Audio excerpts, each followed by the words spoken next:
Good morning. Good to see everybody. I think everybody's heard of C.S. Lewis. So he's a favorite author among many Christians. And I'm losing my voice already. I'm not even getting started. I'm way past my expiration date here. All right, so C.S. Lewis is, as you know, a favorite author among many Christians, and he had a circle of friends who were quite impressive as well, like J.R. Tolkien and another one named Dorothy Sayers. Sayers is probably best known for a book she wrote back in the 1940s titled Creed or Chaos. The first chapter is very powerful, and we often refer to it around here and read from it. In it, she colorfully explains that the birth, ministry, death, and resurrection of Jesus is the greatest drama that has ever been staged. You've heard us talk about this, and she goes on to say, and whether you believe it is true or not, you certainly cannot call it dull. Just a royal way to punch that. And she was at the time, of course, addressing the problem of churches, mostly in England, treating the faith in a ho-hum fashion, which left everyone, Christians and non-Christians alike, viewing not just the gospel as boring, dull, and uninteresting, but even Jesus himself. And she's irritated by this, and she goes after that with great force, explaining how exciting the whole story of redemption is, and how sincerely tragic it is that Jesus had been turned into some sort of milquetoast sissy. She blames insipid clergymen and pious old ladies for turning the Lion of Judah into some sort of tame and domesticated pussycat. And the book was written over 70 years ago, but it still burns fiery hot when you read it. And she was a feisty writer. And then she makes this point. This great drama that God became man, lived among us, performed miracles, proclaimed the kingdom of God, was crucified, and rose again, was all played out on a very, very carefully laid out stage, a specific historical setting involving real people, real places, real events, all of which served to highlight and enrich the drama, making it real and giving it depth. And she goes on, God did not suffer and die and rise in some remote and mythical place, in some remote and mythical period of prehistory. Referring, of course, to the gods of mythology and folklore, fantasy, that sort of thing. So today is Palm Sunday. It is a time of the year when we turn our attention to the events of Holy Week, real events, from Christ's triumphal entry into Jerusalem to his arrest, trial, crucifixion, and then, of course, 3 days later, his resurrection. Holy Week is the climax of this greatest drama that has ever been staged. And so with all that in mind, I thought it would be good to familiarize ourselves again with this great story and with the stage itself. Last Sunday, we covered some of the background material, the historical and cultural setting, the stage, if you will. We began with this timeline that you see here, looking at how the 33-year period of Jesus fits in with other people and other events at that time. We also familiarized ourselves with the layout of the land as seen by this map of first century Palestine. You may remember that Jesus spent most of his time in the north in Galilee. And part of what we covered last Sunday included a very basic timeline of his life. We start with the beginnings, and this we would include his birth, childhood, his baptism, and time of testing in the wilderness. And then we have his 3-year public ministry, and then the final days in Jerusalem, often referred to as Holy Week or the Week of Passion. And this morning we're going to fill that outline in a little bit more, but even in this, all we can do is just highlight some of the main events. However, I do want to take more time with the final 8 days, Holy Week, starting with his triumphal entry into Jerusalem on Sunday, and all that transpires between then and his resurrection on the following Sunday. And hopefully this will set things up for our Good Friday service later this week and then Easter itself next Sunday. And I'm going to assume that most folks here will be quite familiar with most of the material that will be shared today. These are the sorts of things that you've learned throughout the years, starting as a child in Sunday school. They are, of course, the stuff that makes up the 4 Gospels. Hopefully everyone is reading through those on a regular basis. And today isn't the first time I've presented this material, but nonetheless, it's all quite foundational, very important, foundational to our faith, and it's all very rich, and so it's quite appropriate to revisit it from time to time, especially this time of the year. And there might be a few facts pertaining to background information that perhaps will be new to some. So before I dive into it, I want to just circle back real quick here and clarify something I said last Sunday about Herod the Great. I mentioned that he was a Jew, and this may have been one of the reasons he was appointed by the Romans to rule over the Jews. And one of our members questioned whether he was actually Jewish, and so here is the scoop. He was not a Jew by blood. Both of his parents were Idumeans, a people who lived in a region south of Judea and were once known as the Edomites. However, several generations before Herod, his ancestors had converted to Judaism, as did virtually all Idumeans, because they were actually forced to convert by the king at that time. But from that point on, Idumeans lived like all other Jews. They practiced circumcision, regarded Jerusalem as their holy city, worshipped in the temple, embraced the law of Moses, observed the Sabbath, all the holy days, and so forth. And Herod the Great was no exception, and he considered himself a bona fide Jew. Others, however, regarded him as only a half-Jew, and this may help explain why many resisted him as king. And by the way, the Idumeans were descendants of Esau, the brother of Isaac, and so they and the Jews were blood relatives. So there you have it, and all of that will be on the test, so I'm hoping that you were taking notes during that. Sure. Everybody, whenever I say, listen, we just need to get conditioned here. Whenever I say that will be on the test, everyone should say, yes, that can't wait. So let's try it again. And that will be on the test. There we go. No, that's a special test. That's a test on the Trinity and the divinity of Christ. That's just for, yeah, right. Yeah. You've been here long enough to know how this works. Okay. Moving on to a survey of Christ's earthly ministry. So last week I shared a popular and easy to remember way of outlining those 3 years. It simply involves dividing that up into 3 periods, each consisting of around 1 year each. The first could be called the year of obscurity. It is called that partly because the records of it, which we possess, are scantily, and partly because during it Jesus seems to have been only slowly emerging into public notice. Most of Christ's activity during this time of approximately 8 months seems to have been spent in Judea. The second period is the year of public favor, during which his fame as a teacher and healer extended far and wide. Most of his activity during this period, lasting about 15 months, was confined to Galilee. And then the third period was the year of opposition. By this time, Christ's enemies had multiplied, and eventually plans were being made to secure his execution.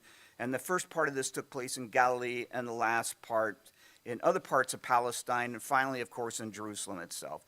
So we're going to fill that in a little bit more, and keep in mind that the sequence of events I'll be proposing might not be 100% precise. Any attempt to harmonize the 4 Gospels will face certain challenges, especially to chronology. Biographies of the ancient world were more concerned about what happened and what that meant, rather than mapping out an exact timeline. However, we'll certainly be able to paint a general picture of how things transpired in relation to each other, and that's mostly what we're interested in. So we'll start with the year of obscurity. Up until the time of his baptism, Jesus had been in the village of Nazareth, probably working for his father, who is known as the town's carpenter. It was customary for sons to continue in the trade they had learned from their fathers, and so even during his teens and 20s, Jesus was perhaps a woodworker of sorts.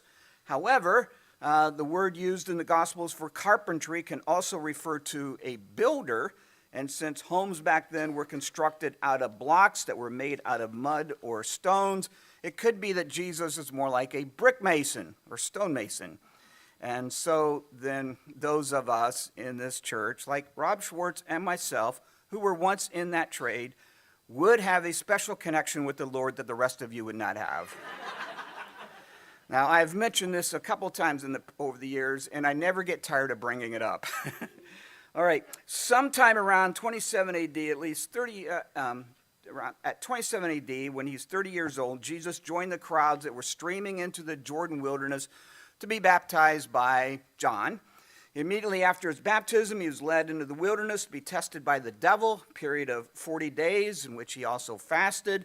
There is some discussion whether 40 days refers to 40 actual days or whether 40 is symbolic for a long extended period of time. Whatever the case, we know that at the end of it, he was on the verge of starving and required food and was quite vulnerable to various temptations. Matthew and Mark mention 3 such trials or temptations, but we should not regard that as a complete list, but more like examples. And likewise, we should not think that the only temptations that Jesus ever faced took place during that 40-day period in the wilderness. Now, here is why this time of testing is so important. Jesus was deeply aware of his mission and power to accomplish it, and each of those tests that are recorded touch on the methods he would use to accomplish that mission. Would he use his power to perform miracles to preserve himself, as in turning stones to bread? Would he use miracles to impress others? Would he draw crowds by astonishing them with the spectacular, like jumping off the top of the temple? Hey, everybody, watch this. Even the nature of the kingdom he came to establish, would it be a kingdom like those of this world, with wealth, fame, power, possessions? If the appeal of that itself is not enticing, how about being able to obtain it in an easy way? Avoid the pain and death of the cross. Simply bow down and give your allegiance to the devil. That would be pretty appealing. Maybe not serving the devil, but at least avoiding the cross. And so the public ministry of Jesus, which is about to be launched, is opened against this background of tremendous struggle and concludes with a resolute rejection on his part of any and all methods that would compromise the eternal plan. So this is a very significant time here. After this, Jesus ascends from the valley of the Jordan to the higher country of Galilee. There, as you will remember, in the village of Cana, he performed the first of many miracles, turning water into wine at a wedding. Among Christ's early followers were some who had formerly been disciples of John the Baptist. Among them would be 2 pairs of brothers, Andrew and Peter, along with Philip and Nathanael. They were the first to be his disciples. Others joined up with Jesus later on.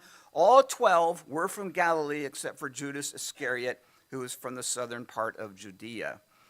After a brief stay at the nearby town of Capernaum, he headed south to Jerusalem for the Passover.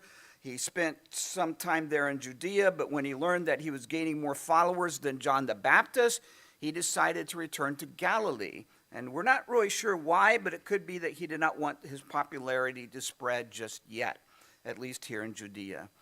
On his way back to Galilee, he had to go through Samaria, and there in Samaria, he interacts with the woman at the well, the woman who had 5 husbands. You'll know the story. And then she goes on and tells the village that the Messiah had come, and as a result, a number of Samaritans came to hear him and came to believe in him. And toward the end of this 8-month period, the year of obscurity, the Gospels tell us that news about him started to spread throughout the whole region.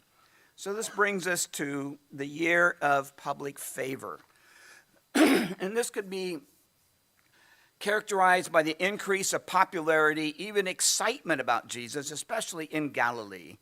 Capernaum, a town in the northern part of Galilee, becomes the primary focus during this time.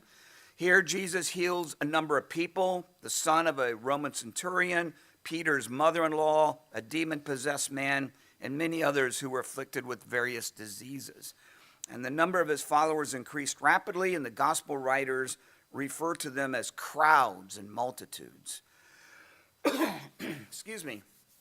During the second year of his ministry, Jesus went to Jerusalem again to participate in the celebration of a feast and came into conflict with Jewish leaders when he healed a lame man on the Sabbath day. And soon after, he returned to Galilee, where his popularity continued to grow. It is during this period that Jesus calms the storm, raises the daughter of Jairus back to life, and sends out the 12 to preach and heal. Besides performing works of healing, Jesus also preached and taught his followers. A number of these teachings during this year public favor have been preserved, like the Sermon on the Mount and the collection of parables found in Matthew 13 and so on, as just a couple examples. And now for the year of opposition. Though certainly there were occasions when Jesus enjoyed the favor of the people during this third year of his ministry, by and large that favor was decreasing and opposition to him was increasing, and it was increasing a lot. What had previously been only occasional displays of hostility by the teachers of the law and Pharisees against Jesus, this had now escalated significantly in both number and in intensity. The common people had obviously noticed a profound difference between Jesus and the religious leaders, and as to be expected, such leaders were not only envious of his success, but also felt very threatened by that success as well. And given this great teacher and healer, who would ever listen to them anymore, who would revere them? But even among the general population, many were starting to drift away. Some of this was because Jesus was not fulfilling the expectations of what they were looking for in a Messiah. We've talked about this in the past. And some of it was because of the demands he laid upon those who desired to be his followers. The whole message of dying to oneself was too much, and so many walked away. Please stand by. I think it's guardrail weekend at the base. All right. Toward the end of his journeys in Judea, Jesus was in a small village near Jerusalem named Bethany, where he raised Lazarus to life. The miracle was so astounding that certain members of the Sanhedrin, when they heard about it, they were deeply troubled.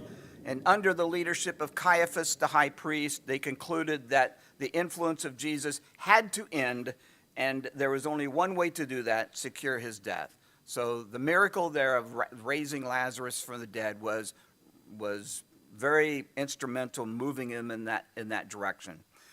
All right, so the year of opposition began while Jesus was still in Galilee, and it continued with his journey to Judea, and then concludes in his final week there in Jerusalem.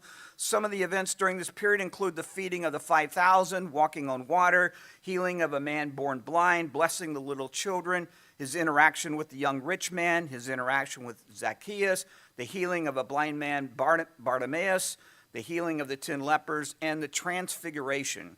And the period ends, of course, with the opposition comes to a head, the final days in Jerusalem. And so with that overview of his 3-year ministry, let's now turn our attention to those final days, Holy Week. And this is an 8-day period that runs from Sunday as he enters the city of Jerusalem to the next Sunday when he rises from the dead.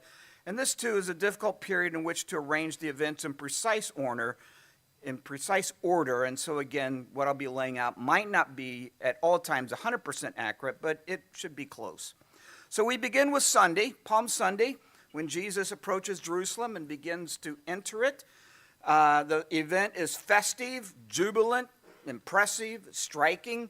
The royal yet humble entry of Jesus, with the crowd spreading their cloaks on the road and before him, along with all the palm branches, shouting Hosea to the Son of David, as Jesus rode down the streets on a simple donkey, would have made, of course, a profound impression on all who saw it.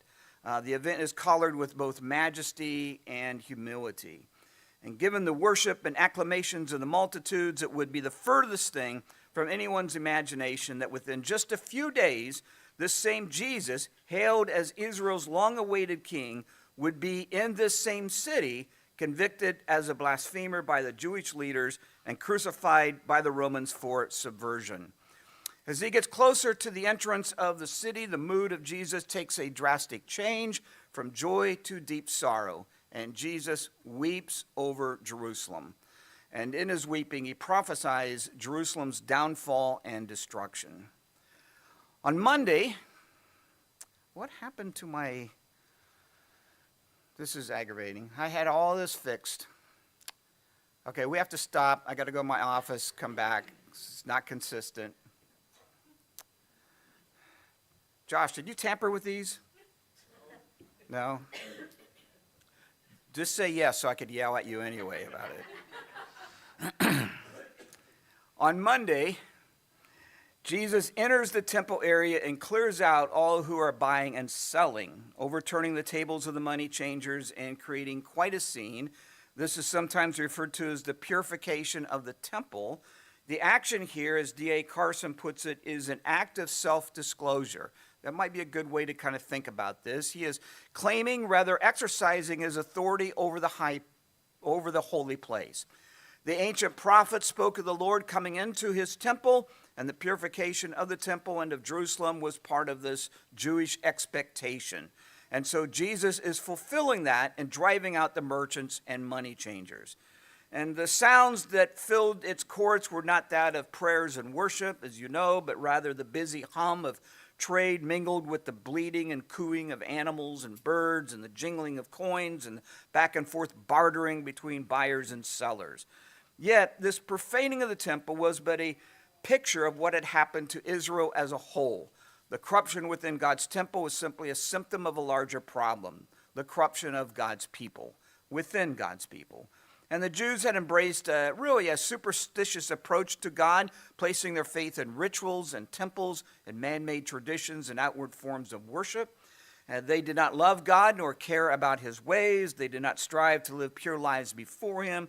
They were not all that concerned about mercy, justice, and righteousness. And if they had truly longed for God and his ways, the teachings of Jesus would have resonated with them.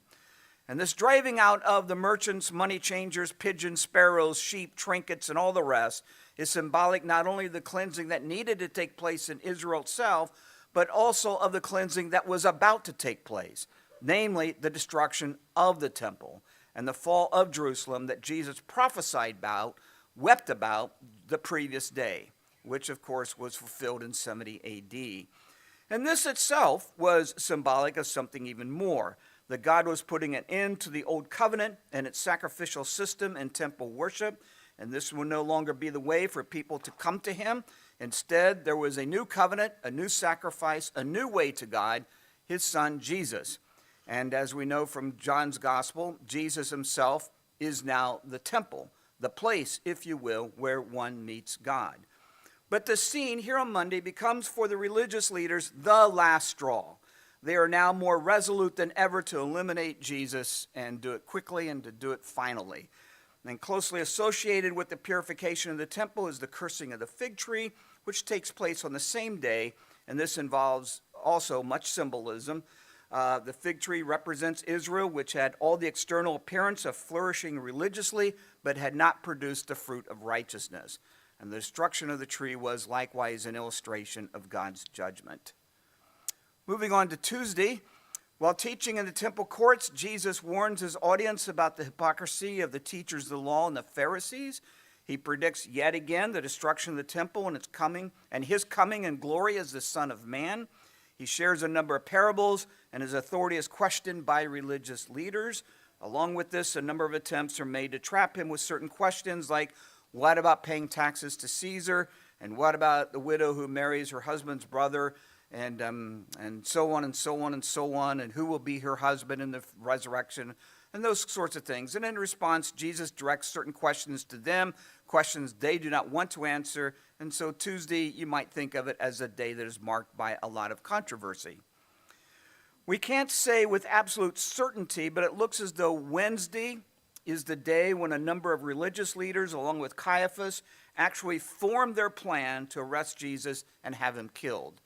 And it also appears that it was on Wednesday when Jesus is in Bethany dining at the home of a man named Simon the leper. Bethany is just a couple miles outside Jerusalem, so this would be like maybe a 40-minute walk for most people. And you know the story. A woman comes into Simon's house with an expensive jar of perfume. She breaks the jar, pours the perfume out on the feet of Jesus, and Judas rebukes her and complains about how this is a big waste, saying that the perfume could have been sold and the money given to the poor.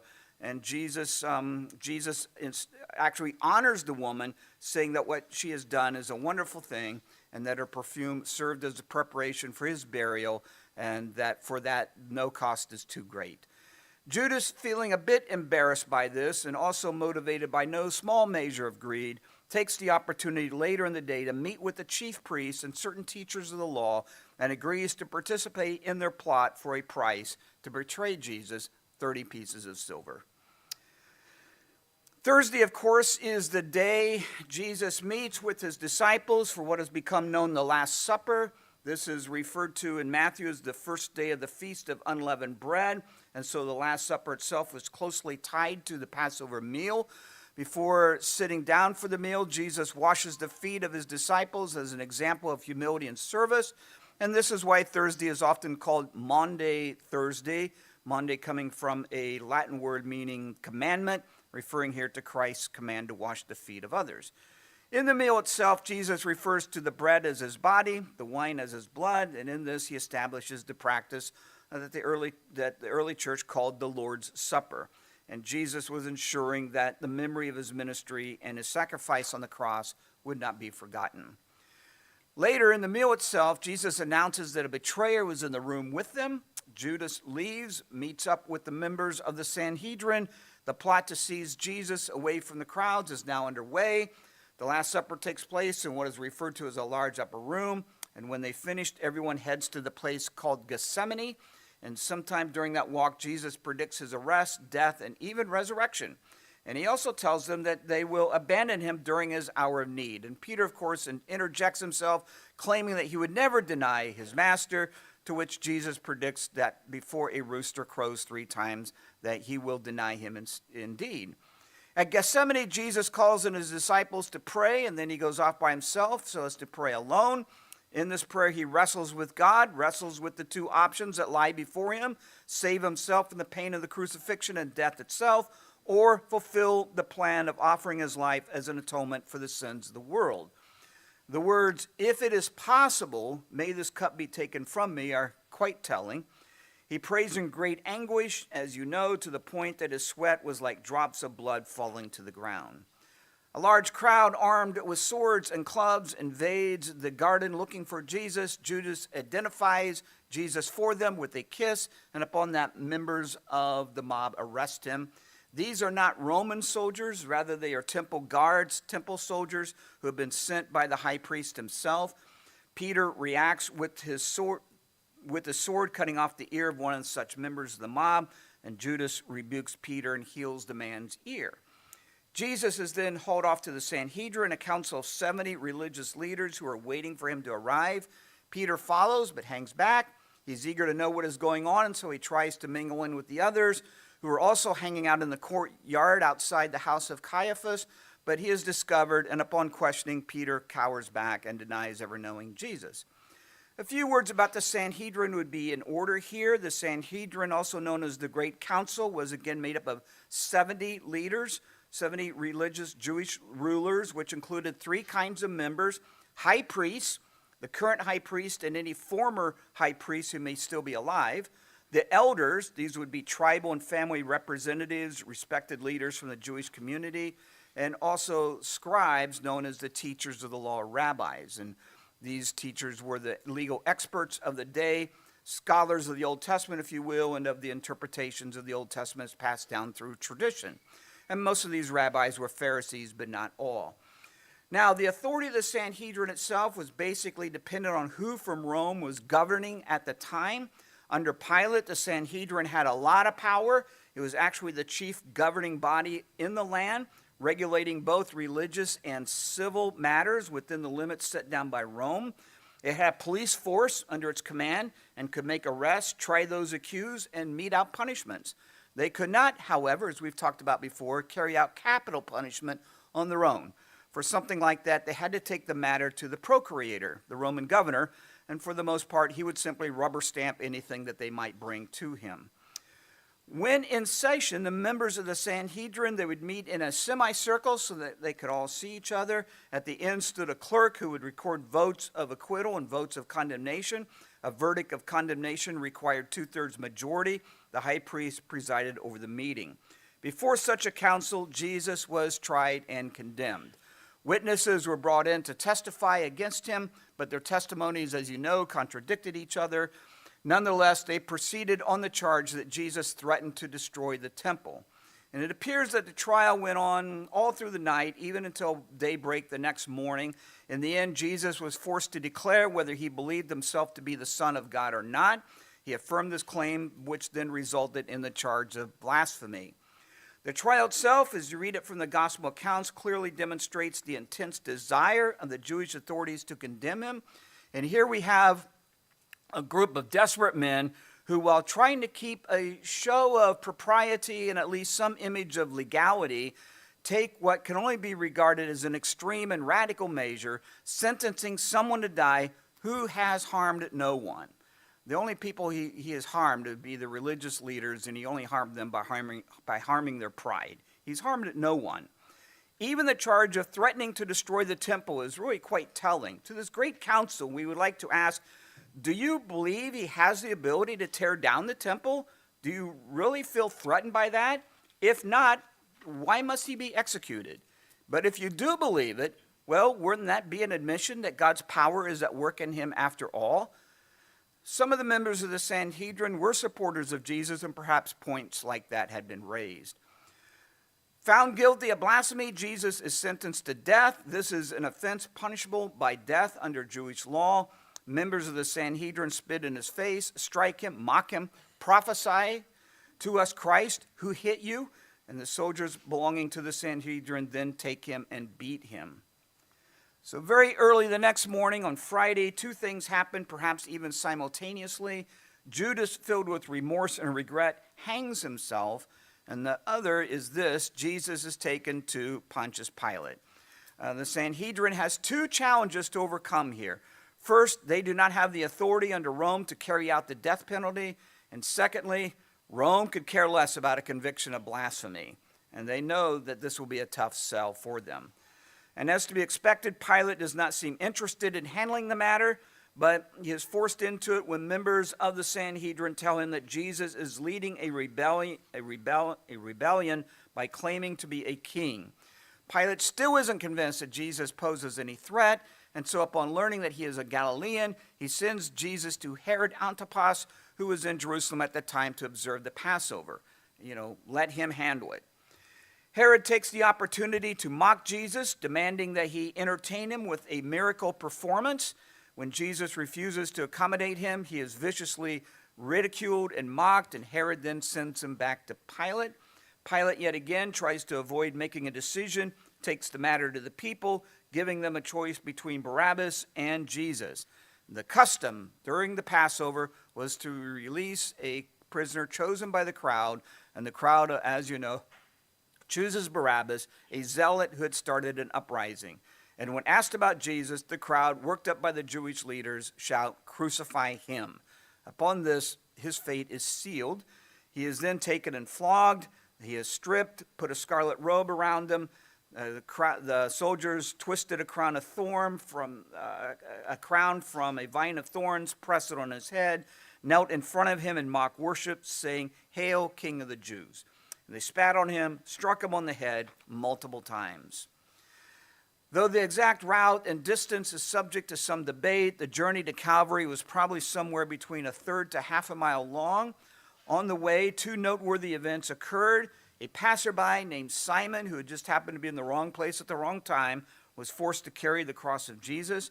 Most likely, in order to harmonize this with what John writes, Simon was probably carrying the crossbeam of the cross while Jesus carried the pole. And secondly, a group of women mourned intensely for him, even wailing in bitter grief. Jesus arrives at Calvary, also referred to as Golgotha, or the place of the skull. His hands and feet are then nailed to the cross, and the cross is elevated into place. And this would be around 9 o'clock in the morning. And during the next 6 hours of the crucifixion, these final hours of his life, a number of noteworthy things happen. The two thieves who are crucified with him argue about who he is. The Jews argue with Pilate about what the inscription on the cross should say. A number of spectators lash out against him with mocking insults. The soldiers divide up his clothes and gamble for them. There is an unnatural darkness that fills the sky and the land.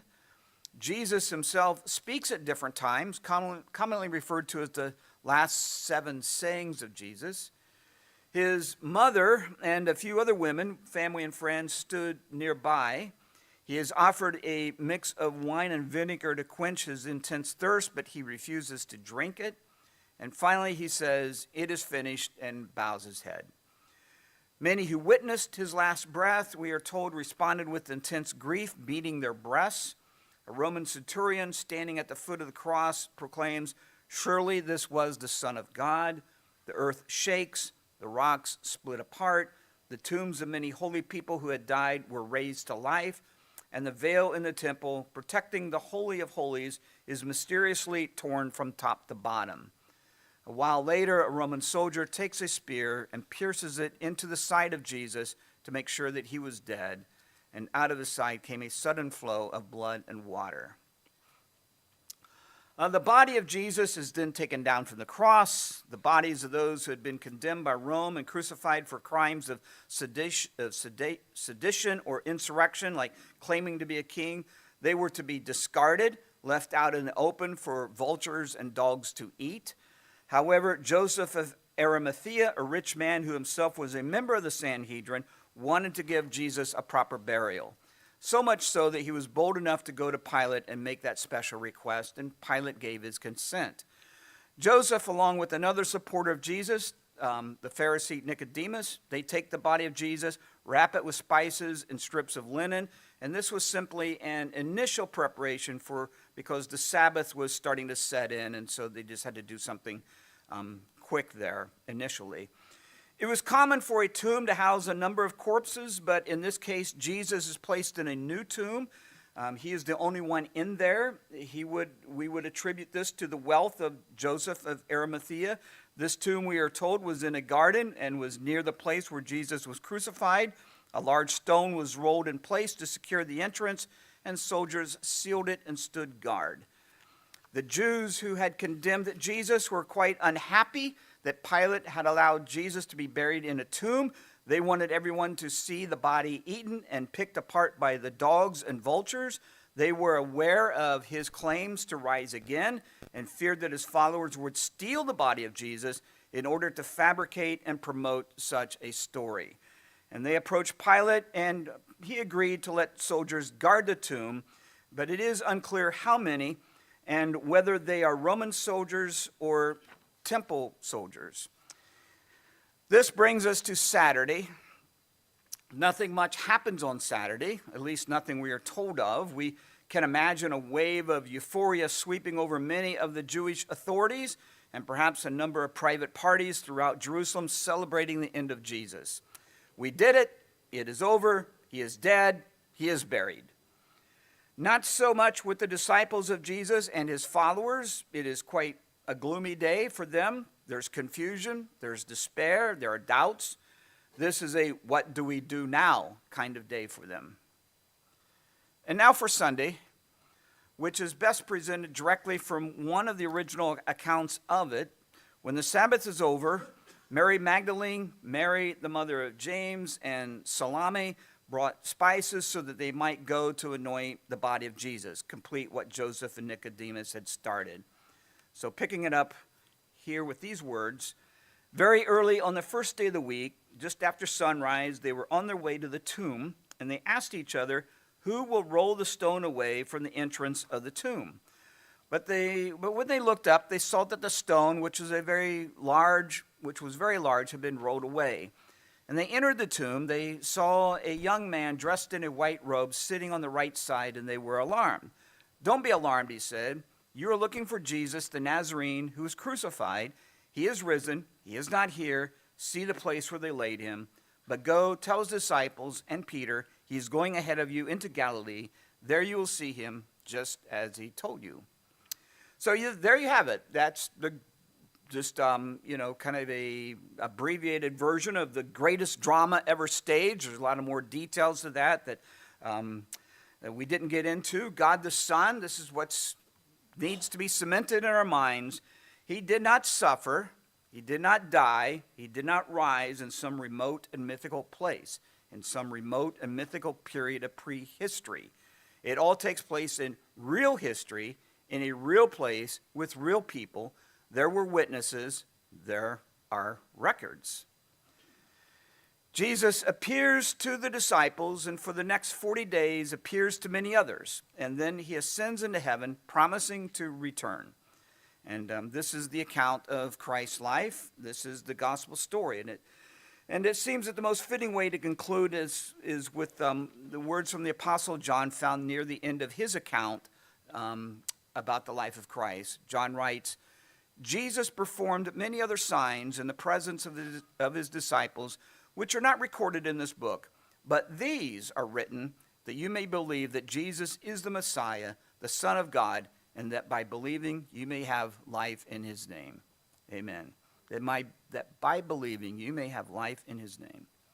So Dave, I'll turn it over to you at this time. Next Sunday we have Resurrection Sunday, and most likely we will continue the theme here, taking a closer look at the events and details of what happened on Sunday itself.